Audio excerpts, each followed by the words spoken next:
খাগড়াছড়ির ঠাকুরছড়া রাধাকৃষ্ণ মন্দির খাগড়াছড়ি পার্বত্য জেলা পরিষদ চেয়ারম্যান জিরুনা ত্রিপুরার উদ্যোগে অশুভ শক্তির পরাজয় ও শুভ শক্তির সমন্বয়ে পৃথিবীতে শান্তি নিশ্চিত করতে দিনব্যাপী নানান ধর্মীয় কর্মসূচির মধ্য দিয়ে শ্রী শ্রী বিশ্ব শান্তি গীতা যজ্ঞ অনুষ্ঠিত হয়েছে। খাগড়াছড়ি থেকে বিপ্লব তালুকদারের প্রতিবেদনে দেখুন বিস্তারিত। খাগড়াছড়ি ঠাকুরছড়া রাধাকৃষ্ণ মন্দির প্রাঙ্গণে চণ্ডী পাঠের মধ্য দিয়ে শ্রী শ্রী বিশ্ব শান্তি গীতা যজ্ঞের মূল অনুষ্ঠানের সূচনা হয়।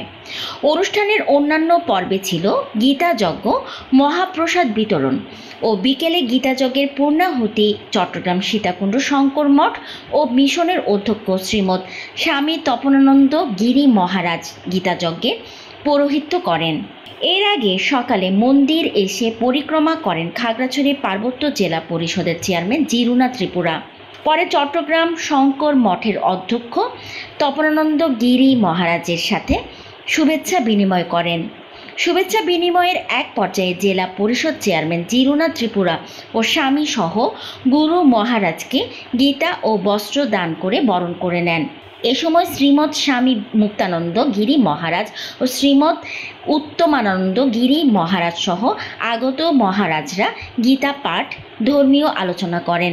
খাগড়াছড়ি পার্বত্য জেলা পরিষদ চেয়ারম্যান জিরুনা ত্রিপুরা বলেন, এইবার ছোট পরিসরে এই অনুষ্ঠানটি আয়োজন করা হয়েছে। অনুষ্ঠানে বিপুল সংখ্যক ভক্ত স্থানীয়দের উপস্থিতি ছিল লক্ষণীয়। তিনি সুষ্ঠুভাবে অনুষ্ঠানটি সুসম্পন্ন করতে সহযোগিতা করায় সকলের প্রতি কৃতজ্ঞতা প্রকাশ করেন।